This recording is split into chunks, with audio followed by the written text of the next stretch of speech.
یا اللہ آپ نے میری کتاب میں لکھا ہے کہ ایک امت بعد میں آنے والی ہے جو سب سے اعلیٰ امت ہوگی، وہ بھلائی کے داعی ہوں گے، برائی سے روکنے والے ہوں گے اور تیرے اوپر ایمان لائیں گے، یا اللہ وہ امت مجھے دے دے۔ موسیٰ علیہ السلام لاڈلے نبی تھے۔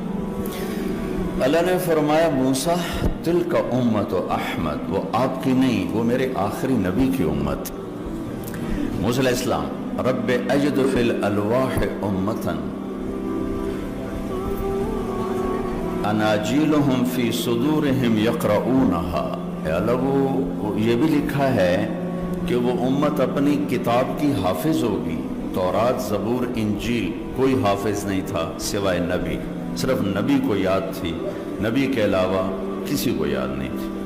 تو کہا یا اللہ وہ تو اپنا سارا قرآن یاد کر لیں گے۔ میرا شاگرد میرے مدرسے میں رمضان آیا، چھٹیاں ہو گئیں، کوئی حافظ پڑھانے والا نہیں تھا، وہ صبح بیٹھتا تھا، شام تک ایک پارہ یاد کر کے عشاء میں سنا دیتا تھا۔ اس نے ایک مہینے میں قرآن یاد بھی کیا اور سنا بھی دیا۔ اللہ نے اس امت کو ایسی استعداد عطا فرمائی کہ ان کا قرآن ان کے سینے میں ہے، نمازوں میں پڑھتے ہیں، تراویح میں پڑھتے ہیں۔ یا اللہ یہ امت مجھے دے دے۔ اللہ نے کہا نہیں، تلک امت احمد، وہ تو میرے احمد کی امت۔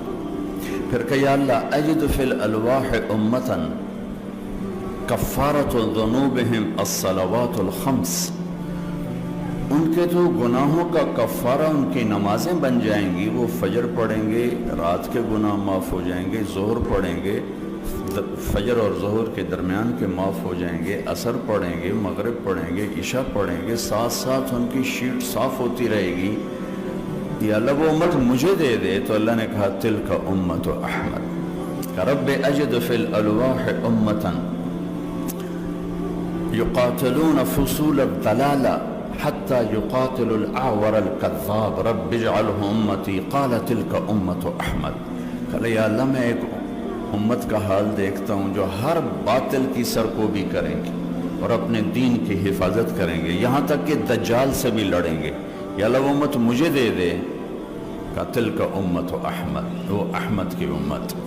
رب اجد فی الالواح امتا صدقاتہم فی بطونہم یاکلونہا رب اجعلہم امتی۔ یا اللہ ایک امت آ رہی ہے جو زکوٰۃ کھائے گی، زکوٰۃ۔ شاید آپ میں سے کسی کو معلوم ہو، کسی کو نہ ہو، بنو اسرائیل کی زکوٰۃ غریبوں کے لیے نہیں تھی۔ یہ اس وقت تو سونا چاندی ہوتا تھا، سونے چاندی کی تھیلی پہاڑ کے اوپر رکھی، اوپر سے آگ آ کے جلا دیتی تھی، زکوٰۃ قبول ہو گئی۔ اگر یہ مال حرام ہوتا تھا تو آگ نہیں جلاتی تھی، زکوٰۃ قبول نہیں ہوئی۔ جانوروں کی زکوٰۃ، جانور کو چوٹی پر کھڑا کرتے تھے، آگ آ کے جلا دیتی تھی، قبول ہو گیا۔ نہیں جلایا تو یہ حرام مال ہے۔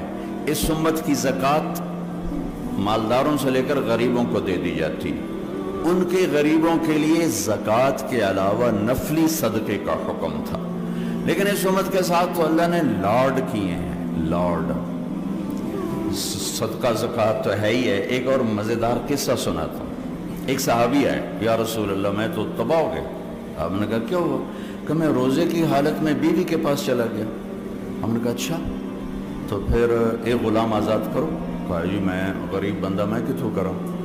کہا اچھا 60 مسکینوں کو کھانا کھلاؤ۔ کہا جی میں تو خود مسکین ہوں، میں کس کو کھلاؤں؟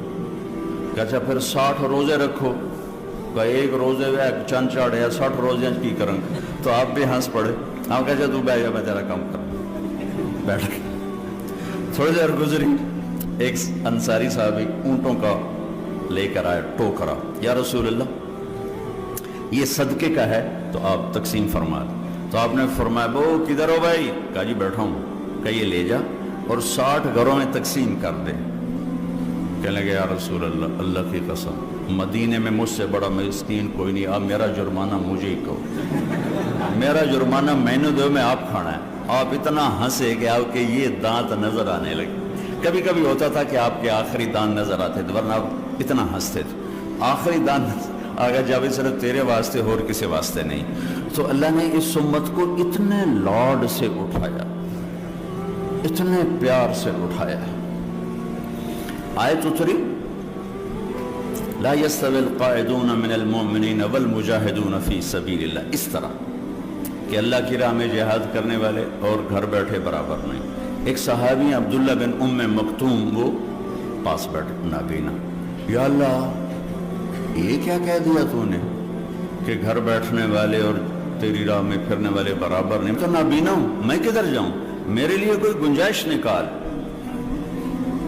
ایک لفظ لے کر جبریل دوبارہ واپس آئے، ایک لفظ لے کر، ایک آدمی کی خاطر۔ یا رسول اللہ، اللہ تعالیٰ فرما رہے ہیں اب اس آیت کو یوں پڑھا جائے، لا يستوي القاعدون من المؤمنین غیر اولی الضرر والمجاہدون فی سبیل اللہ۔ اس امت کو اللہ نے اس طرح پروٹوکول دیا کہ اب آپ اس لفظ کو، اس آیت کو اس طرح پڑھیں کہ گھر بیٹھنے والے جو معذور نہیں، ٹھیک ٹھاک ہیں، وہ اور اللہ کے راستے میں پھرنے والے برابر نہیں ہو سکتے۔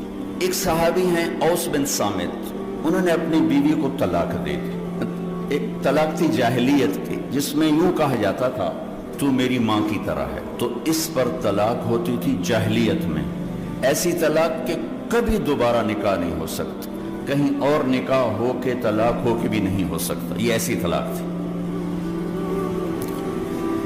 وہ آئیں دوڑی دوڑی اللہ کے نبی کے پاس۔ اچھا اب دیکھیں، پہلی کتابیں اتر گئیں، تورات اکٹھی، زبور اکٹھی، انجیل اکٹھی۔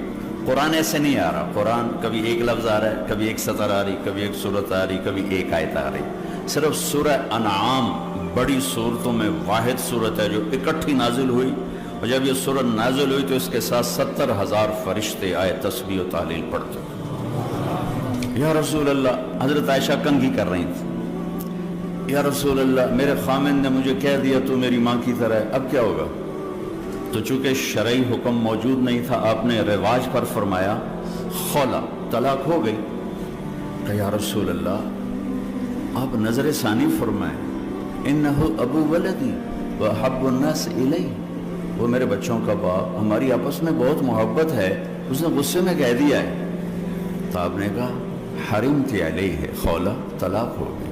ان کا یا رسول اللہ اکل مالی وافنا شبابی وَنَثَرْتُ لَهُ بَطْنِي وَتَفَرَّقَ أَهْلِي، یا رسول اللہ میرا بڑھاپا آ چکا ہے، میرے ماں باپ مر چکے ہیں، میرے چھوٹے چھوٹے بچے ہیں، میری جوانی ختم ہو چکی ہے، مال میرے پاس کوئی نہیں، اگر یہ طلاق ہوتی تو میں کہاں بیٹھوں، مجھے کون سہارا دے؟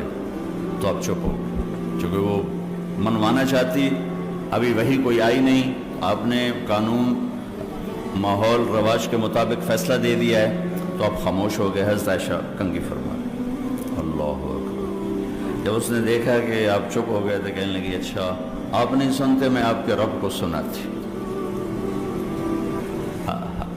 کبھی ہم بھی تم میں بھی چاہت، کبھی ہم بھی تم میں بھی راحت، کبھی ہم بھی تم بھی تھے آشنا، تمہیں یاد ہو کہ نہ یاد ہو۔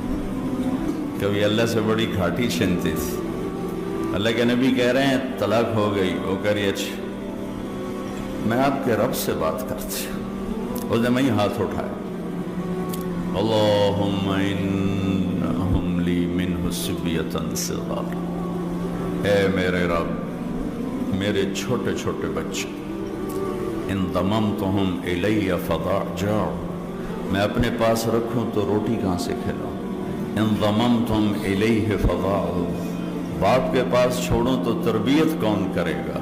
یا اللہ اب ذرا غور کے، یا اللہ اپنے نبی کی زبان پر میرے حق میں فیصلہ اتار۔ یہ نہیں کہا کہ اللہ تو اپنے علم کے مطابق فیصلہ اتار، تو اپنی شریعت کے مطابق فیصلہ اتار، میرے رب میرے حق میں فیصلہ اتارنا، میں بچوں کو کہاں لے جاؤں گی، میں بڑھاپا کہاں گزاروں گی؟ تو ایک دم اللہ کے نبی پر وحی، تو جب وحی آتی تھی اب پسینہ پسینہ اور آنکھیں بند ہو جاتی تھی۔ تو حضرت عائشہ نے کہا خولا خولا چپ کر چپ کر، وحی آ گئی وحی آ گئی۔ خولا نے جب دیکھا تو اور زور سے رونا شروع کر دی، کس بات پر کہ پتہ نہیں میرے حق میں ہے یا میرے خلاف۔